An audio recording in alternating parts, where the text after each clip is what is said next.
Cold lights spilled from the circular ceiling, washing the chamber in a sterile glow that made every surface feel colder than it already was. The room had been designed for observation, not comfort, and certainly not dignity. Rows of metal desks were bolted to the floor, each occupied by a human subject in identical gray uniforms. No one spoke. No one dared. Even breathing felt like something that could be monitored and judged. At the center of the room sat a boy, no older than 16, his posture relaxed in a way that didn't quite match the tension around him. His name was not important to the observers above, but it mattered to him, and he held on to it quietly, like a secret. His dark eyes moved carefully, taking in everything: the guards, the exits, the flickering panels along the walls. Unlike the others, he did not keep his gaze fixed downward. He watched. Around him, the other humans shifted in restrained discomfort. Some trembled, others stared blankly ahead, their spirits dulled by weeks, maybe months, of silent evaluation. The facility orbited a distant colony world, far from Earth, far from anything familiar. Here, humanity was not a rising species or a threat. It was a curiosity. The guards lining the perimeter were not human.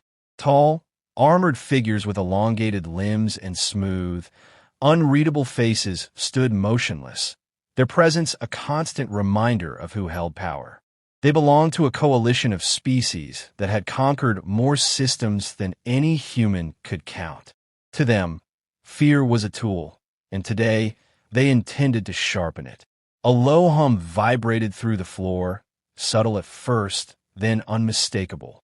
The boy felt it through the soles of his boots and lifted his head slightly. Something was coming.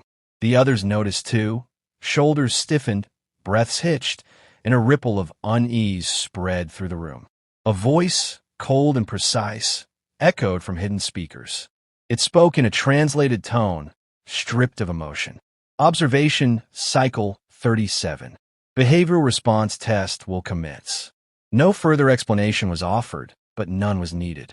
The humans had learned quickly that explanations were a luxury not afforded to them. At the far end of the chamber, a section of the wall split open with mechanical precision. From the darkness beyond, a containment unit slid forward on a silent track. It was large, reinforced, its surface marked with warning symbols even the humans could recognize. Whatever was inside was not meant to be approached lightly. Whispers broke out despite the risk. One word passed from mouth to mouth, barely audible but heavy with meaning. Vorak. The boy had heard the name before. Everyone had. Stories filtered through even the tightest control. Stories of a species engineered for dominance. Creatures that thrived on instinct and destruction. Entire settlements erased in hours. No negotiations. No survivors. The Vorak were not just predators. They were weapons. The containment unit stopped in the center of the room. For a moment, nothing happened. Then a sharp hiss cut through the silence as the locks disengaged. Every human recoiled. Every guard leaned forward. The door slid open. Inside was not the towering nightmare the stories had promised. Instead, a small figure shifted uncertainly in the dim light. It stepped out slowly, its movements cautious, almost hesitant. Fur covered its body in shades of gray and black, its ears twitching at every sound. Its eyes, wide and luminous, scanned the room with something that did not resemble aggression. It looked afraid. Confusion rippled through the chamber. This was not how it was supposed to be. The guards remained still, but their attention sharpened. The observers above said nothing. The creature, no, the cub, took another step forward, its claws clicking softly against the metal floor. It turned its head, searching, overwhelmed by the noise, the lights, the unfamiliar scents. A soft, uncertain sound escaped it, almost like a whimper. The boy felt something shift in his chest. This was no monster. This was something else entirely. Then the cub's gaze locked onto him, and in that moment, the entire room seemed to hold its breath. The reaction was immediate, but not the one the observers had intended. Several humans recoiled sharply, chairs scraping against the metal floor, while others raised their bound hands in futile defense. A few squeezed their eyes shut, bracing for violence that did not come.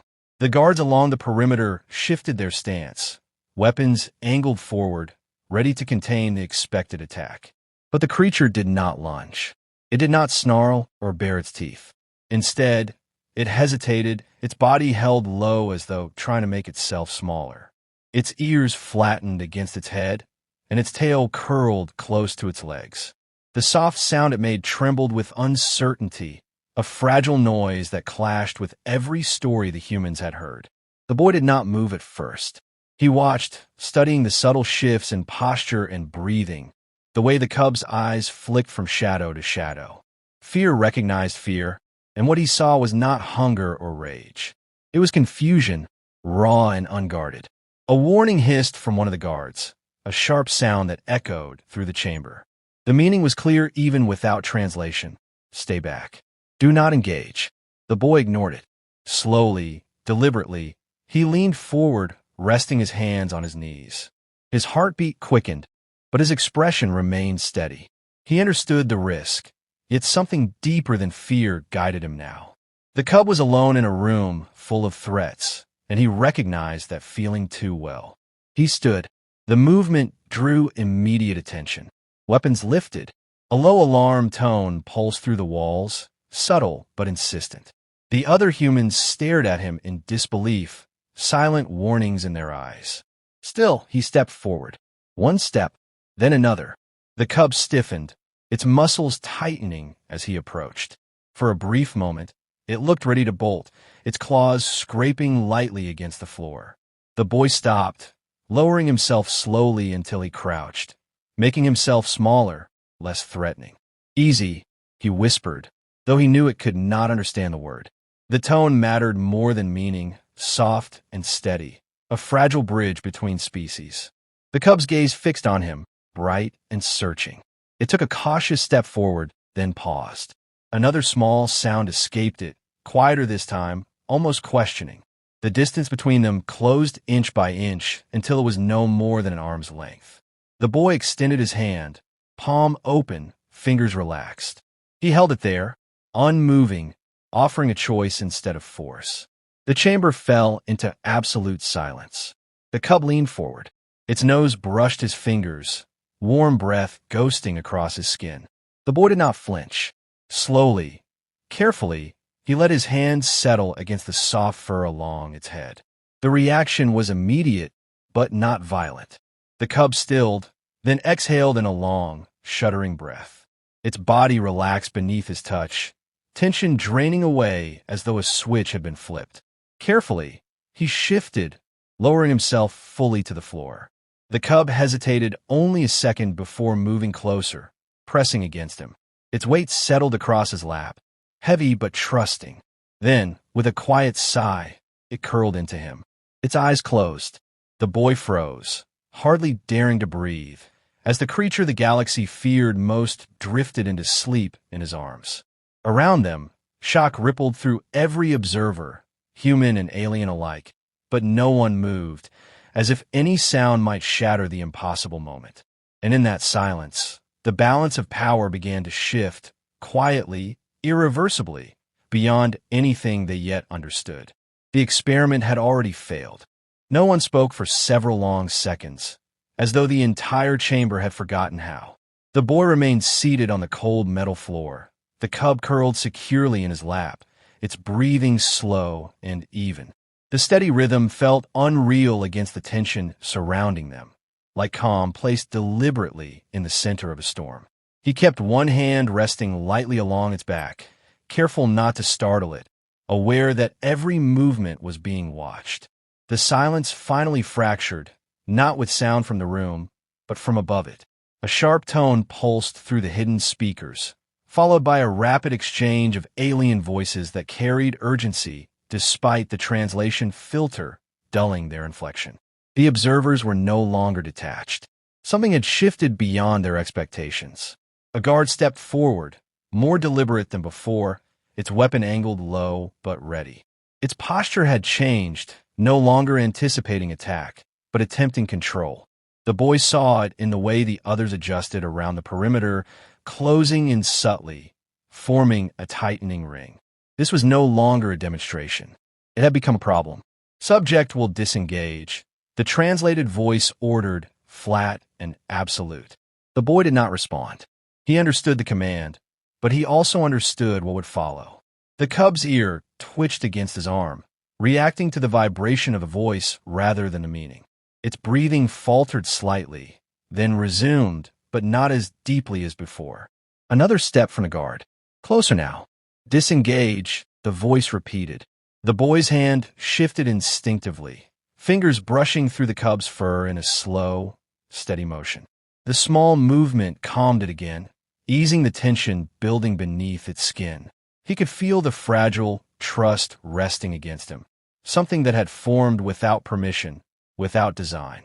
It was not something he intended to break. "I won't hurt it," he said quietly, his voice carrying more clearly than he expected in the stillness. The translation system caught the words, projecting them upward. There was a pause, brief but noticeable, as if the observers had not anticipated a response at all. Then the tone returned, sharper this time. "Release the specimen." The word struck harder than the command itself. Specimen. The boy's jaw tightened, though his expression remained controlled.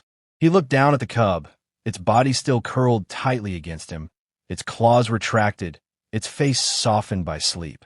There was nothing monstrous in it now, nothing that justified the fear forced into the room. Another guard moved, flanking the first. Their formation narrowed the space, reducing options that had never truly existed. The other humans remained frozen at their desks, silent witnesses to a moment none of them could fully understand. The boy shifted slightly, adjusting his position to support the cub more securely. The movement stirred it. Its eyes opened, slow and unfocused at first, then sharpening as awareness returned. It lifted its head, blinking against the harsh light, and for a brief second, it seemed lost again. Then it saw the guards. Everything changed. The softness vanished from its posture, replaced by a sudden, instinctive tension.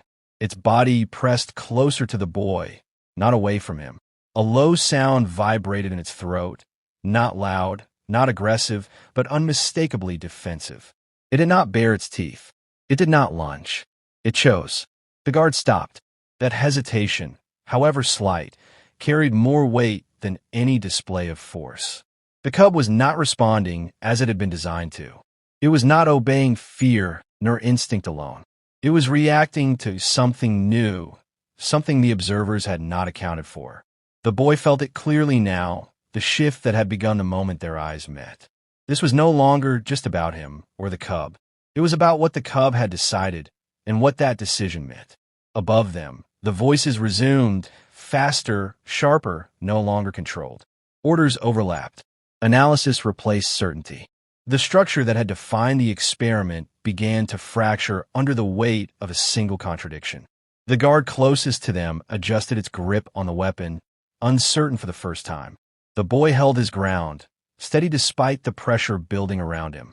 The cub remained pressed against him, alert now, watching, waiting. And in that fragile, suspended moment, it became clear that the situation was no longer under anyone's control. The tension did not break all at once. It tightened, drawn thin as wire between opposing intentions. The guards held their formation, weapons steady but no longer advancing, as if waiting for a command that refused to come. Above them, the observers argued in clipped bursts, their authority strained by uncertainty. The boy remained where he was, grounded not by defiance alone, but by a quiet clarity that had settled in him. The cub pressed against his side, alert now, its earlier fear reshaped into something more focused, more deliberate. Final directive. The translated voice cut through, sharper than before. Remove the specimen. If resistance continues, neutralize. The words settled heavily in the chamber, their meaning unmistakable. A subtle shift passed through the guards, hesitation giving way to reluctant compliance. One step forward again, slower this time, calculating rather than confident. The weapon in its grasp hummed faintly, energy building along its length. The boy felt the cub tense before he saw the movement. Its muscles coiled beneath his hand, not in preparation to strike, but in readiness to respond. He could sense its attention narrowing, fixed entirely on the advancing threat. It did not pull away from him. It did not choose distance or escape. It stayed. "That's enough," the boy said, louder now, his voice carrying a steadiness that surprised even him. "You've seen what it does. You've seen what it doesn't do." The translation carried his words upward, interrupting the cascade of alien voices. For a moment, there was silence again, thinner this time, fragile. "You think strength is fear," he continued, his gaze lifting toward the unseen observers. "You think control means breaking something until it obeys. But it doesn't trust you. It never will." The guard took another step. The cub rose. It moved with a grace that erased any illusion of helplessness, its body aligning between the boy and the approaching threat. Its ears were no longer flattened. Its posture was no longer uncertain. It stood firm, not as a weapon unleashed, but as something choosing where to stand. A low sound rolled from its chest, deeper now, resonant. It was not a roar. It was a warning. The guard stopped. That single pause rippled outward, halting the others as well. The weapon's hum remained, but its aim faltered, caught between protocol and something unfamiliar. The cub did not advance. It did not attack. It held its ground, its gaze unwavering, its position unmistakable. It was not obeying. It was deciding. Above them, the argument fractured into something else entirely. The voices lost their cohesion, shifting from command to analysis, from certainty to reconsideration. The framework that had defined the experiment could not accommodate what they were seeing.